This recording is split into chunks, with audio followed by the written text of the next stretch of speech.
Hello and welcome back to A Shark's Perspective.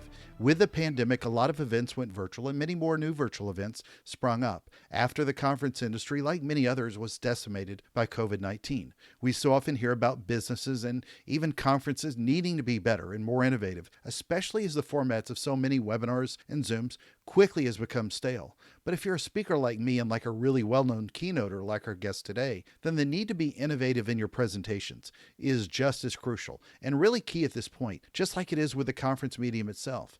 Andrew Davis is a best-selling author and an incredibly popular keynote speaker who previously built and sold a digital marketing agency, produced for NBC, and worked for the Muppets. And on this episode, we'll discuss the state of speaking on stage and also turning it up in virtual presentations, the loyalty loop and the curiosity factor, the Presidential Commission on Russian Relations, Jason Bourne, lightboards, Caribbean pumpkins, black tip reef shark migrations, and one of my tattoos, Tony Robbins, Miss Piggy, Al Roker, and a lot more. So let's tune in to a high-energy keynoter with a high-energy shark who likes to keynote as well on this episode of A Shark's Perspective.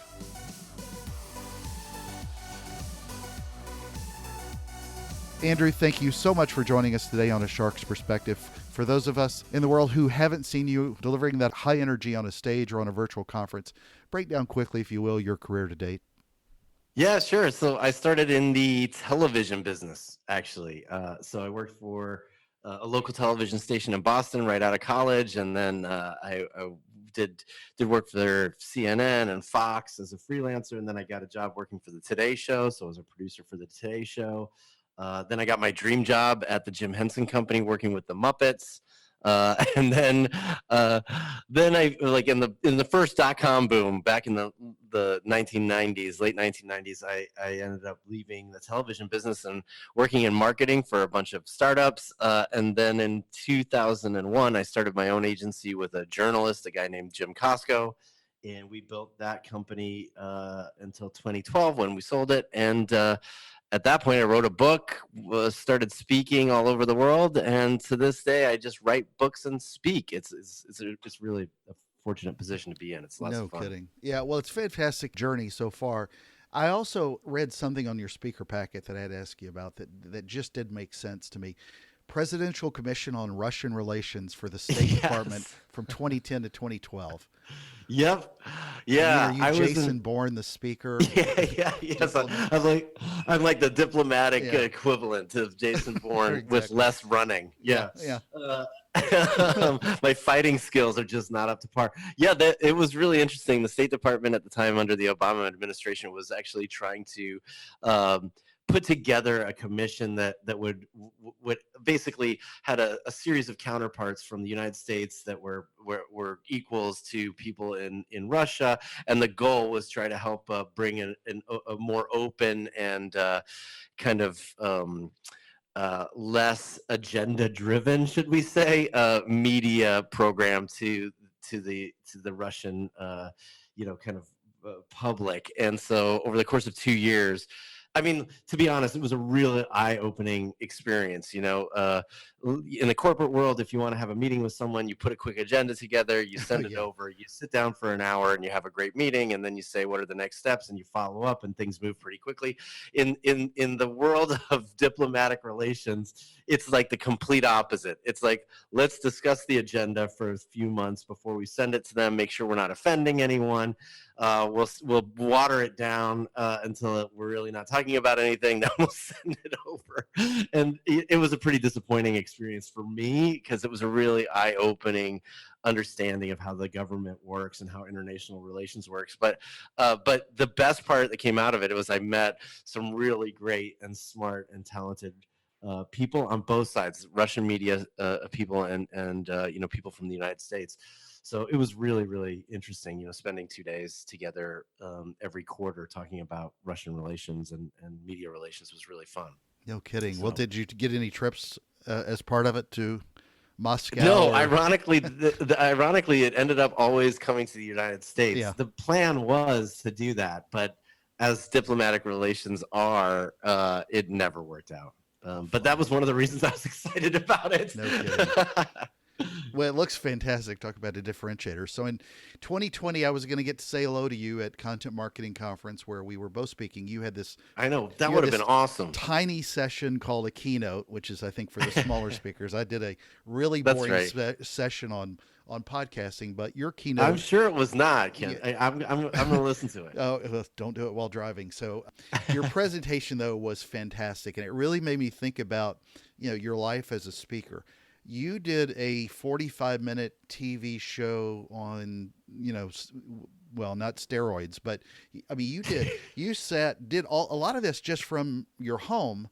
But there were so Yeah. many angle changes. This is a ton of editing. I mean, this was a Oh yeah. fantastic. And so, as we start to think about what's going on post COVID-19 and your speaking career, I mean, is this something that you just jumped into and knew how to do to deliver that kind of keynote presentation? Because not everybody does. I mean, I told you Yeah. when I did Content Marketing Conference, I talked over a bunch of slides. Yeah, So, exactly. Well, I mean, ironically, for a long time, I must have done 300 or 400 webinars in the last sure. 10 years. So webinars are not necessarily new to me, and every time I finished a webinar, I Mm-hmm. would always say to myself, look, wouldn't webinars be great if they were better? And I didn't really, I didn't know how. I was like, oh, when I have time, I'll think about how I could make a better webinar. Maybe later, next week, I'll write that down on my to-do list, and I'll think about webinars. And I just never had the time or the inclination. And all of a sudden, when the pandemic hit and we were stuck at home and all my travel got canceled and a bunch of my events that were in-person events turned to virtual events, just like the Content Marketing Conference, that was actually one of the first ones where I got the call and they said, okay, we're going to do virtual. And I thought, well, hey, we have 4 weeks before we need to deliver this. So in 4 weeks, how can I reinvent what a webinar is? And yeah, so I literally said, let's think as pie high in the sky as I can. Like, what if Alton Brown made a marketing show for Sure. 45 minutes? And I sat down and watched a bunch of Alton Brown episodes, and How funny. then sat down and wrote the script and started shooting. And I literally shot every single day for 2 weeks. And Wow. funnily enough, the reason we're talking is my editor Sean Yeah. is a really talented guy, Super guy. and so he and I have been going back and forth editing, these webinars slash virtual keynotes slash whatever people call them, every single day since the pandemic started. So it's been really, really fun, but it is a ton of work, probably more than I realized, and it has been kind of exhausting. But what's rewarding is the moment it goes live and people tune in to find out that it's not just another webinar with slides and a talking head. Mm-hmm. That I get hundreds of emails and social media messages saying this is amazing. So it makes the work worth it, I think. No kid. Well, I you go don't know. from cutting up a Caribbean pumpkin, Yes, calabazas. calabaza, yeah, I didn't even know what it was until I needed one. yeah, to a fishing pole, to sitting Hmm. in a it looked like a hotel room on the Yeah. bed, and then Yep. in your den. But it was just so many edits. Look, I've edited a ton of TV shows. I've edited a Yeah. ton of commercials, a You ton of know what it's YouTube like. videos. Oh, it's a beast. And if you filmed for 2 weeks, and Sean or you edited it, then that was an extra 3 weeks of editing Yeah, to pull exactly. that That's what much it feels content like. minimum. It's Yeah, I was crazy. trying to. Each segment is between 5 and 7 minutes long, I think. About, and so yeah, I should try to add it up. How much time between Sean and we spend shooting and editing these things and writing them. You know what? Maybe I shouldn't. That might be just too depressing. But it is really, really fun, and I have enjoyed it. And to be honest, it's been weird because every time I think of a shooting location, like you said, it looked like it was in a hotel room. That just happens Just to your be bedroom, right? one of the bedrooms in my Right. house. Yeah. So it's The one for it's the relatives that come over. yeah, exactly. So it's the relative hotel room, but what's weird is as soon as you're constricted and constrained to the house, everything looks like a shooting opportunity. I think I even shot in my bathroom Yeah, for that one. It's like it's the yeah, brush.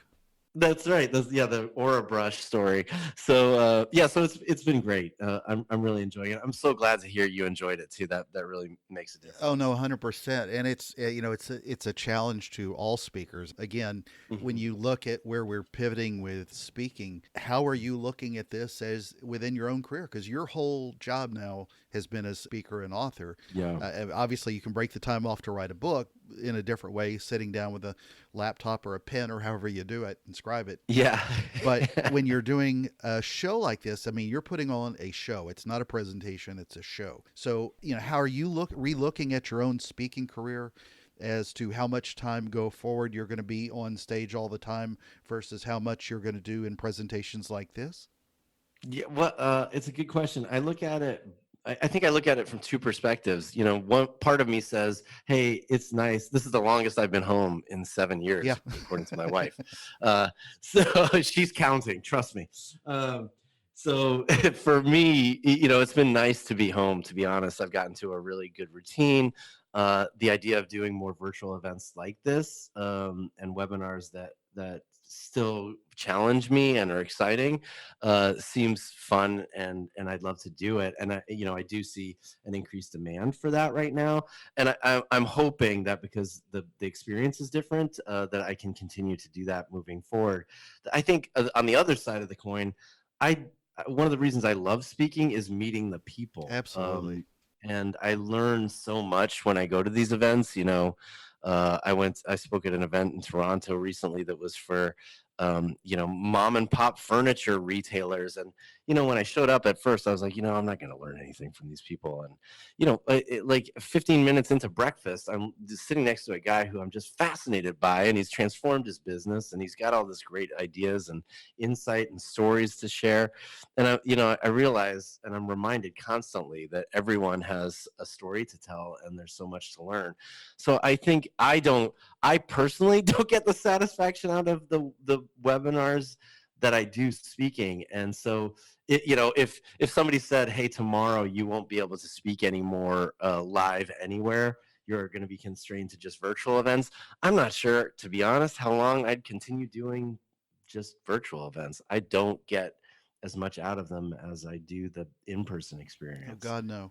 No, I don't either. I mean, just going out to a table, and I like Yeah, doing it before. I like sitting with people before me and getting too. to know Yeah. them. It really sort of deflates anybody's, I don't know, Hmm. it breaks down as many barriers for them as it does for me, Absolutely. and maybe they hate me less after after they've They gotten to don't. know I'm me sure they before. love you. Well, Yeah. I'm a little bit. I've got a lot of energy too, and I'm a little erratic and all over the place. Sometimes I've warned people having ADHD and OCD that I'm gonna, if anybody yells squirrel, I'm gonna accidentally jump off the stage and forget why I did it. Yeah.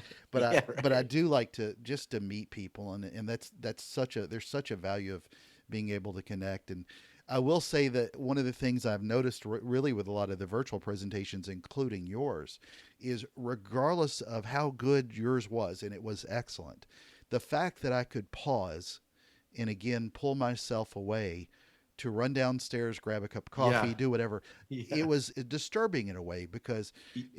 it's like going to the movie theater and being plugged into Star Wars 48 versus Yeah. watching it on demand or streaming it or Blu-ray or whatever and being able to pause it and go take the dog outside. It kind of takes away a lot of the experience of it. So I'm always interested to see who's doing what with speaking now because you're gonna see a lot of people just get out because they don't know what to do, whether to either step it up as a virtual or they're just scared of what's going to happen with conferences go forward. Yeah. So Well, I do think, so the content marketing conference, the one we've been referring to, that one was a fully on-demand event, right. meaning, like, you showed up on the day, and everything was already there.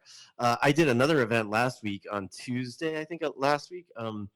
For a company in the United Kingdom called Atomic, and they did a full 1 day live event. Right. And even though I think every session actually was pre-produced and pre-recorded, they were streamed live. And I think you're bringing up the difference. Like when it's on demand, and there's no chat and you're not watching it with other people, it's not Agreed. like a watch party, quote unquote.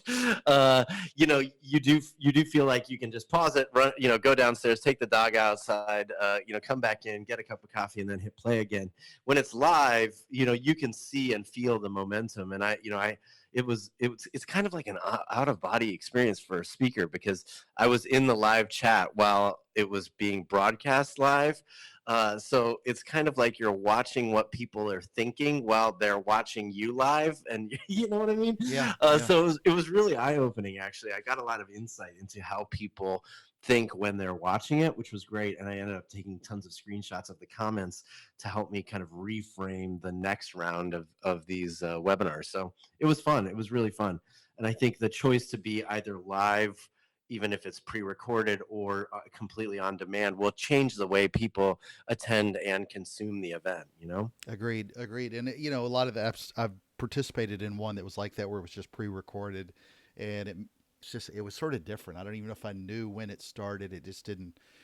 The Yeah. experience was great with the host. She was fantastic. The Okay. Where you're sort of plugged in as a speaker, where some speakers, and I've heard you speak about this, I think on Jay's show, how you like to meet the people as well. It just uh, you just miss on that a lot, and so I hope Yeah. that's not the future. It does fill in the blanks, and it's a lot of fun to help get the word out to a bigger audience than what Hmm. necessarily would do. But there's just so much more of a powerful connection that you can make with somebody face to face. So Totally. how did you go from speaking after writing your book to being a full-time paid speaker? How was that transition? How did you bridge that into Yeah. just living on the edge all the time? Well, I actually started speaking long before I left Tipping Point. So Sure. the agency I was running, we were using speaking as a lead gen tool Exactly. for the business. So I was speaking, like, by 2012, I was probably speaking 10 or 15 times a year as a lead gen tool. Um, and I was getting a lot of referrals for it. People would say, "You spoke at this event. You were great. We'd love to have you at this event." And at the time, we were making the decisions on whether to speak or not, based on whether it was valuable for the business. So as soon as we sold Tipping Point, and I took some time off, and then as I was thinking, what should I do next, I was still getting calls and emails from people saying, "Hey, I saw you speak last year at event Y. Would you like to speak at event X?" And I thought, well, this is a good thing to do to keep me busy right now. So I started taking some of those events as paid events. And then, as the demand increased, I just kept increasing my fee. I mean, for me, basically, my goal for every event is to get 3 speaker referrals.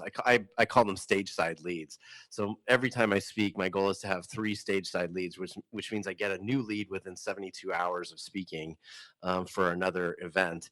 And because it, like, essentially, you end up with this like compounding tree of new referrals every time you speak. And if you just raise your fee every time you get a new referral, even just a little bit, $50, $500, $100, all of a sudden you're making a pretty good living from speaking. So I'm actually working on a super secret project just for speakers, all about how to build a business by thinking this way as a speaker. So yeah, it's been fun to kind of it ended up becoming 50 gigs a year, only only because I kind of got fascinated with the business of speaking, Hmm. and I started building my own software for Oh speakers, and wow. started like analyzing all the data that you get from speakers. So it's been a really fun journey. Why are you doing some non-paid gigs? And I saw that on your site where you Yeah. on occasion do a non-paid gig. What's the value for you then? Just the Yeah, I referrals? do. I do 9 free gigs a year. Well, a very specific type of referral. So I'm either looking to get into a new fractal or a niche that I've never spoken in before. So let's say somebody inquires from, the car dealership, world, and I've never spoken in car dealerships before, if they say, hey, we would love to have you, speak as a free speaker, and they express some interest, I'll look at that and say, wow, I've never spoken at car dealers before. If I can open up that tree, that branch of the speaking tree to me, it could be very valuable. So let me go do one for free and expose my ideas to a new audience. So that's one reason. Another reason is, just purely philanthropic. There are lots of events that don't have the budget, that are total nonprofits, but they're representing things that I'm passionate about or interested in, like libraries, anything to do with reading or creativity or thinking. And so I'll do those with no, no expectation that it's going to lead to anything bigger, although sometimes it does. And then, the third is essentially as a favor to someone who's driven business my way in the past. So I've done that fairly often, a few times a year. It's usually someone who's referred me 3 or 4 times to an event that's been paid, and I really feel like I owe them. You as a speaker, as you made that transition to really going non-paid to paid, did the book help you deliver that much more interest in you becoming a paid speaker, or do you think it necessarily extra helped, or didn't do anything at all, or sort of? No, it doesn't. Basically, I think there are three ways that event organizers evaluate the value of a speaker. So they look at fame, entertainment, and expertise. And so, does a book help? Yes, it probably helps, but it's not the most important thing. Basically, Kenneth, if you break it down like this, like there's fame, entertainment, and expertise. Those are the 3 main categories that every event organizer looks at. In the fame category, if they were comparing you, Kenneth, versus me, Andrew, and they said, hey, Shark doesn't have a book, but Andrew has a book, I might get 1 or 2 extra points for that book, right? Mm-hmm. But if all of a sudden I had a New York Times bestselling book that's been on the New York Times bestselling list for 30 weeks versus you, I might get 10 extra fame points for that. You see the difference? Oh, yeah.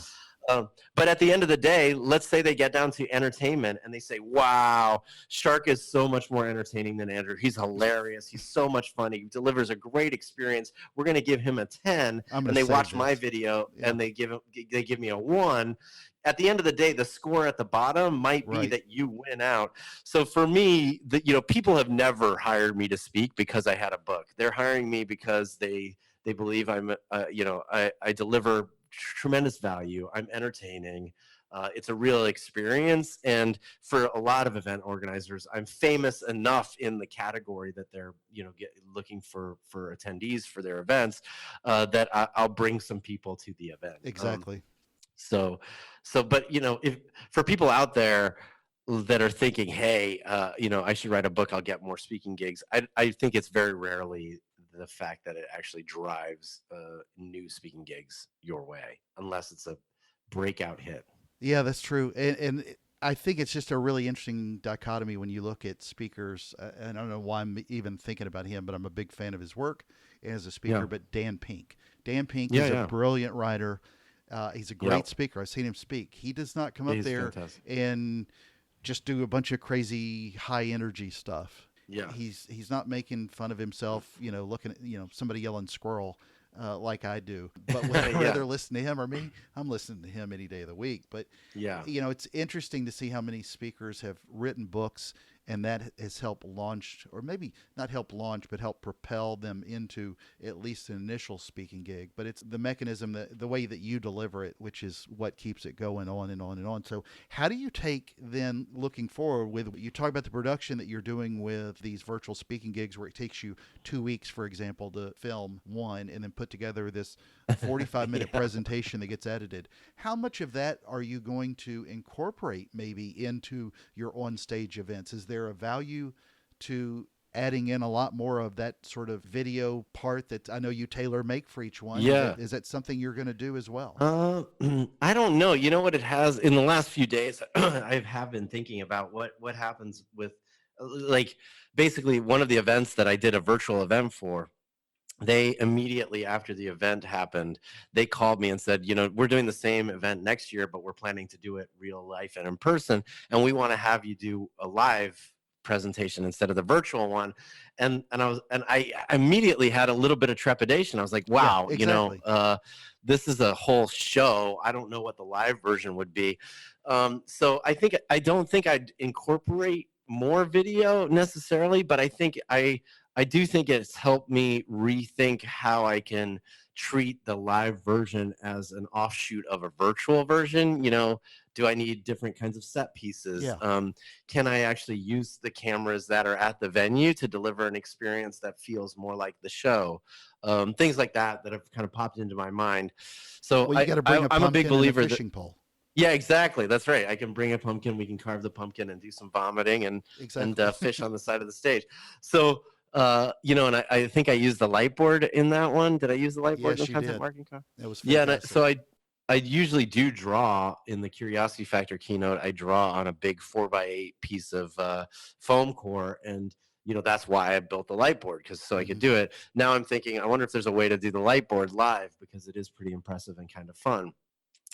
So, I really feel I'm one of those people that believes in Marshall McLuhan saying that the medium is the message. And so, I feel like for TV/webinars, we should deliver an experience that's designed specifically for that medium, and uses the best of what that medium can offer to create an intimate experience.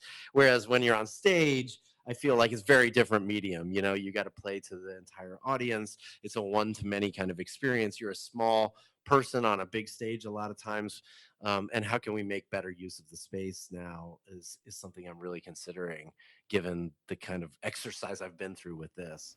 Well, I agree, and I think it's really interesting to see and all the reason I've been asking this is when you look at paid versus non-paid, with Yeah. the ability for the sacrifice that people want to make to get to that next level, they've got to Yeah. now approach it at the level you're doing. And I don't mean as a paid speaker. This is, you'd probably deliver Just this as a whether it was speaker. paid or non-speaker, Yeah. but as Yeah. a Absolutely. speaker, stepping it up a notch, not just once, but two or three, with delivering something even that's pre-recorded.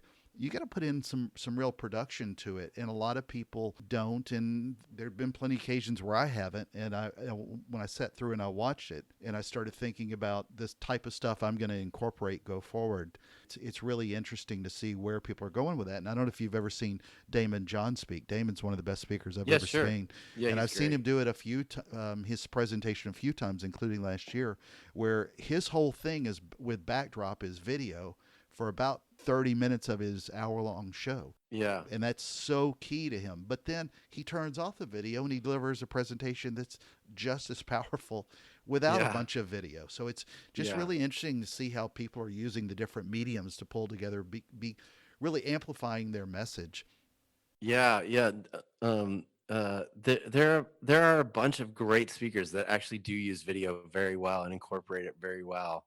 I'm thinking of who's Trend Hunter, Jeremy Gucci. He uses video very, very well in his presentations. So this is great, Kenneth. You're really making me rethink this. Like, maybe I should incorporate more video into the session. So this is, yeah, it's fun. Well, I think at the end of the day, it jumps the audience's brain, because sometimes, yeah, and the reason why I'm asking this is you're also known as somebody with high energy. Yours is more energy, mine's more manic, with a touch of ADHD. I used to be like that. Yeah, this is the way my whole life has been, so it's a hot mess. But when you get up and you watch somebody for even, let's say, 30 minutes or 45 minutes, and they're just constant energy, sometimes you just have to break it up. So it's interesting to see how to look at where you interject in. And granted, on stage, carving up a pumpkin's probably going to be something that's more fun to watch than me swimming with sharks, which is Shark, yeah, it's right. a little. I mean, I haven't really figured out how to incorporate sharks on stage yet. I mean, Yeah. bring Katy Perry and those dancing sharks behind me. But There you go. but There you go. it's just See, now you're thinking. it's really thinking about the type of making that marketing momentum curve, if you will, to borrow that phrase, Yeah. to my presentations and everybody's. It's just seeing the different types of things, other than just running up, as I said earlier before we jumped on, other than you just don't want to jump up and be another generic middle-aged white male delivering a PowerPoint. It can become really, really boring when we know you're just out there, humping your agency and that's all you're in it for, is to talk about SEO and everybody's going to run and talk to you after. No, they don't. They want to be Yeah. infotained, and Yeah. people forget the attainment part, if you will, and that's where I just Definitely. applause to you for what you've done Well, so far. thanks. Yeah, I think a lot of speakers, especially if a speaker is trying to is like frustrated with their kind of acceleration and momentum in the speaking business, I always think the first thing to do is look at the speech and measure the number of referrals you're getting, Mm-hmm. because every year I work on a new speech. So every September I debut a new speech. Sometimes I do it at a free event. I try something out with just a small intimate audience, see if it works, and if what resonates, and then I kind of grow it from there. But until that speech starts getting my 3 referrals from every event that I speak at, I know it's not a viable speech. And it took me a long time, probably 4 or 5 years, to realize that it's such a simple marker of success.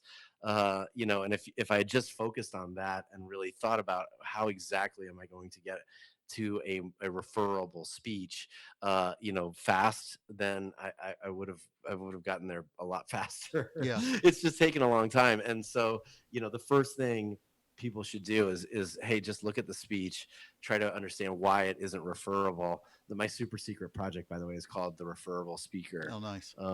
So you can, the whole If you need goal a is to build beta, something that's, hey, there you go. Well, you can sign up for the super secret project actually at the referrablespeaker.com. I don't tell a lot of people perfect. about it, Perfect.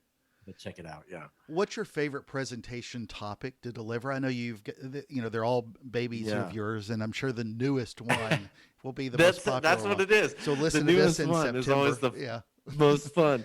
I think, to be honest, the curiosity factor is my favorite speech right now. It's a speech that I debuted in 2018, so it's actually 2 years old, but it's still my most booked speech. Um, and it's for me, it has lots and lots of fun elements, like we get to watch reality TV in the session, which is really cool because I came out of television. We open a mystery box that we order online and bring to the event, and no one knows what's inside, and we give it away to somebody in the audience. So that for me, it has lots of really great interactive pieces that make it so much fun. And it took a long time to really make it work. I started working on it in 2016, and it took 2 years to get it to be a referable speech. But once it did, it's been really, really fun. And then I'm always working on the next speech. So there's a new one called Limitless, which it's got a space in it. It's like limitless, not limitless. Sure. Um, it's it's kind of That's fun. great. So I'm working on that one, but it's not referable yet. It doesn't work right there. I get lots of questions from the audience. It's not exactly, working yet. The stories don't seem to add up somehow. I'm missing something. So I'm working on that one as well. But it's always around content and delivering content of some sort, right? To make that content. Oh, there. I mean, most of them, all of them have some sort of marketing angle, Yeah. and definitely there's a lot of content focus for me because that's always what I've believed in and been part of, to be honest. The Limitless one is a little bit of a departure for me. It's a little bit more about kind of taking a new approach to thought leadership, and thinking of yourself less as an expert and more as a visionary. So it's a little bit of a departure. Maybe that's one of the reasons, to be honest, Shark, that it's not working. But we'll see. You'll get there. There's I no hope there's no so. limit. I'm So not going to stop. I'm not going to stop until it's really clear that I just have no place trying this again. yeah, true. Well, do you ever run into a topic where you feel like it's inappropriate for you to speak on? And I get asked Mm, this, or I had this yeah. question or conversation one time. I think it was with Ann Hanley, and we were talking about how people need to limit themselves. And I've got a broad background. I've worked for a Yeah. publisher. I've worked for an advertiser multiple times. I worked for an agency. Worked in big data. Worked as a consultant. Worked as a solopreneur and entrepreneur before. And so a lot of times you wear all the different hats that you pick up along Yeah. the way, as opposed to, I'm never going to say that I'm a social media marketing genius guru on Right. Facebook. That's Right. just personally, it's probably because of ADHD as well. It's just too limiting for me. But Are there topics that you run into where you think this is too broad, or how do you sort of pull yourself back in so you're not jumping over your own skis? Yeah. So What is I that learned. limit full, you know? Yeah, I think the limit for me may actually be the opposite of what most people think of as limit. So I don't I'm not good at how to content. Yeah, I can't. I'm not very good at teaching people, the very five few steps, are. secrets. Yeah, exactly. So I stay away from the how-to content. If somebody calls me and says, "Hey," in fact, I got a call yesterday asking if I could do a 45-minute session on how to conduct a better Zoom meeting. And they were like, we think you'd be lots of fun, and we watched your video and thought it was awesome. And I was like, hey, look, like I'm not the right guy for that, but I know the guy who is. So I tend to stay away from those. I tend to stay away from the hot topic and trend things. Like I get a lot of calls for, hey, we want someone to do a keynote about the top 5 trends in marketing today. And those are nice, and there are people that do them very well. It's just I don't want to talk about the top 5 trends because the trends are always changing and they're not that interesting to me. So I think for me, nothing as a topic idea is off limits. But I also feel like I need to be able to do the research and investigation and find the right stories to do it justice. So, I tend not to kind of stray from the things that I know work if I'm going to get a referral from it and charge for it. I feel bad if I'm charging for a speech I've never given before. I don't know how good it's going to be. Yeah, well, it's very So difficult for a lot of speakers because they're always asked by event planners, or asked by a lot of event planners, to deliver tactic based things, and it's a hard bridge for a lot of people to go from tactics to strategy, or yeah, tactics to vision, and yeah, there's just sort of a blessing that keynoters like you have can deliver just as important messages that don't necessarily have to be the 7 most important Instagram hacks that I've heard exactly. by. And to be honest, I've done a lot of those from a lead gen standpoint, and sometimes I get as many referrals out of. I did 100 lead gen tactics in a session. I got through Wow. 100 something slides, and man, it was boom, boom, boom, boom, boom. But unless I had done boom, boom, boom, boom, boom, I couldn't do. It's the only way to really make a lot of the tactic stuff, very energy esque. Yeah. Yeah, And yeah. otherwise, I'd rather be doing something on strategy and vision, because Yeah, it's can be that much more impactful. Because for sure. nobody's gonna. They might write down a few tactics, but they're not going to leave a session on tactics and go apply those 7 Instagram hacks. They'll go listen to you talking about curiosity factor, and it'll make them Yeah. think more for the next 6 months. You hope, Yeah. but you'll see it do more than a tactic based conversation. Yeah, I mean at the I have this concept I call the like audience um pyramid, and it's basically the idea is that you have to be able to deliver a speech that really changes and transforms the way people think. You have to hit every tier on the audience hierarchy. So at the top, you have a very small number of CEOs and executives usually in the room, right? But they want how to think stuff. They want stuff Exactly. that's challenging the way they're currently doing business and really forcing them to rethink the way the business works. And then below them, you have some VPs and director level people that are managing managers. Those people want to know how other people have solved the problems that they're thinking about, right? Then below that, you have the managers, and they're like, "Hey, we want the kind of the more closer to practical but guidelines and insight on how to do this ourselves." And then at the bottom, the largest majority of people at events are practitioners. These are people who are like, I need to do this when I get back. So here's the deal: when you deliver a how-to session to people at an event, the practitioners love it because they're like, I got the 10 things I need to do when I get Hmm. back to the office. This is great, I'm going to do it. But it takes them 6 months to try to implement that stuff. Exactly. They never do it the way you thought. Then when they finally call you for business, it's an upsell. They have to sell it through the organization up, right? When you deliver a visionary session where you're challenging the way people think from the top to the bottom, you still have to provide some actionable insight, but it's a different kind of Exactly. actionable insight. It's like the first step on your journey needs to be this. So, so the people that are really successful, I think, on the keynote stage are people who know and understand, maybe intuitively. I do it very purposefully. I think to myself, am I hitting everybody on the pyramid? I think other people just know it. They understand that everybody's got to get something out of this, and they happen to hit everybody on the pyramid. But if you can do that, you'll create a bigger, more transformative experience, not just for the practitioners in the audience, but you'll have the CEOs at the back of the room going, man, this guy is good. I'm glad I'm here. Maybe I should get a seat. Because a lot of those C level executives stand in the back. They give you 3.5 minutes to try to determine if they should Exactly. stay. And if they don't want to, they leave.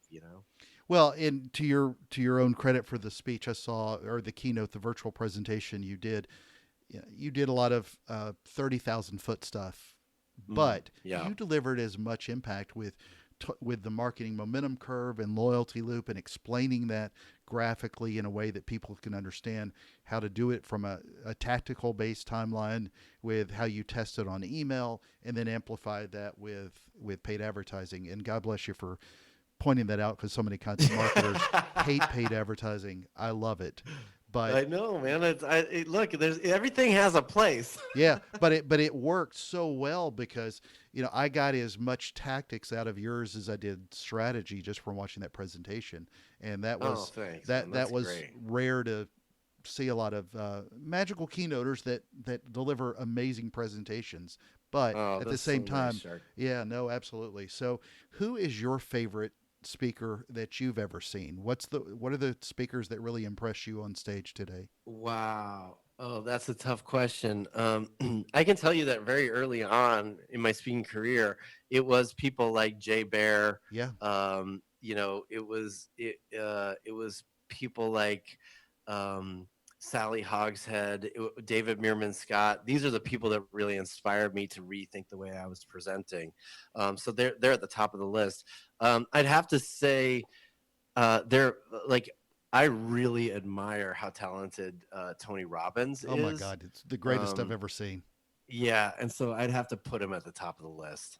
Yeah, well, and I brought this up with Chris, David Mervyn Scott, who's been on the show, who's a brilliant author, incredible Great, influencer. great Just speaker. came out with his seventh edition of Yeah, his of best-selling book from new rules 15 of years PR. ago. Yeah, Yeah. he's he told me that his defining moment in his career is ultimate achievement was opening for Tony Robbins. I mean, Yeah. if that Yep. isn't telling you how great of a speaker he is, and he's a transformative. I mean, Oh, regardless of what he's you think about amazing. him or his life or his shows or anything else, he's just a brilliant speaker that knows how to connect with people at a For level sure. that's Absolutely. so different than anybody. So, all right. For Anyway, sure. Andrew, as a shark fanatic who has spent many a time off the beaches outside Boca where you are, I ask this of all my guests: what is your Yeah. favorite kind of shark and why?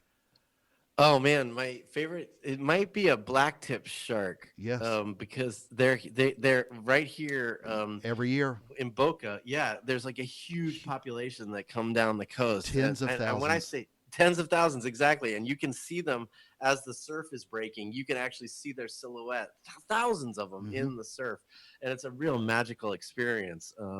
So I would say those have to be my favorite, just because they're the closest shark I've gotten to, I guess. Yeah, and I have oddly enough a tattoo of a black tip reef shark. A lot of people think No they're like kidding. little cute funsies, but they're pack hunters like a lot of them, and Oh yeah, yeah, just to see the totally. swarm of them. You don't play with black tips, and you don't ever play with white tips, because when they start Yeah, pulling all together, that much curiosity. That's a yeah, curiosity factor. there you go, That's right there. that's where I'm always got to tie it in. Well, That's right.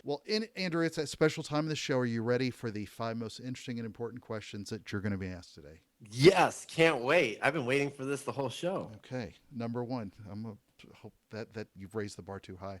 Number one, delivering an amazing virtual keynote presentation or being a speaker on stage, session or keynote. Oh, oh man, I was And I definitely in put the person. That emphasis on amazing on the virtual part. Oh, jeepers. Well, then amazing.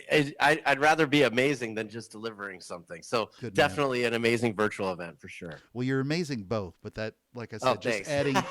just adding it, comparing it to most virtual speakers, That's a good one. that Yeah, yeah. that's really where it's stepping up a notch. So number two, Thanks. it's something from your background, a Muppets question. Oh, good. Kermit or Miss Piggy? Definitely Miss Piggy. I used to come into the office every day, and she was sitting right across from me, and I would give Miss Piggy a kiss and then start work. Nice. Yeah, she's great. Nice. A whole another definition of lipstick on a pig. So Yeah, that's right. number 3, Al Roker or Hoda Kotb? Al Roker for sure. I like his glasses. In fact, I like his glasses so much I that I know. looked him up online and bought his glasses. Yeah, I haven't seen him wear the orange ones yet, but No, he he's got doesn't the wear blue them very ones. often. Yeah. He's got the blue ones. I love those. And Elton John's other outfits, the way he started dressing now, Yes. it's a strange look for him. Number 4, brandscaping or town? Brandscaping, because it was my first book and it was like a real hard slog, and I'm very proud of that book. It's like your first child. I Yeah. think you always have a a soft spot for that one. Sure. Number 5, and the most important question that you're going to be asked today is biscuits or cornbread? Oh, biscuits, I think. Yeah, biscuits. Definitely biscuits. Good man. All right. So, Andrew, where can people find out more about you, where you're speaking, keep up with all you're doing and more? Oh, they can find me at akadrewdavis.com, or you can just follow me on Instagram. I'm pretty active there, and my handle is @DrewDavisHere. Is that where you're killing it on one channel? I'm trying. Yeah. Trying. I really do enjoy Instagram, so that's where I try to spend my time. Agreed. Well, Andrew, thank you again so much for being with us today on A Shark's Perspective. Thank you, Shark.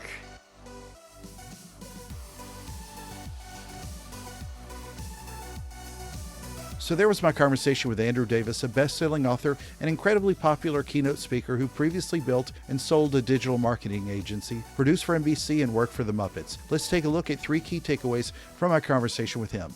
First, so we've heard from a lot of experts in the world lately talking about how to make a virtual conference better. But what about the presentations themselves? For all speakers, this is such a great opportunity to really step up your game and rethink how you think about your presentations. I've seen a lot of people dial it in and not play to the medium correctly, and some like Andrew who use the best of what the medium has to offer. As someone who also helps pick speakers for a conference series, I've seen a lot of people think that what they present on stage works exactly the same or just as well in a virtual presentation, but that's not true most of the time.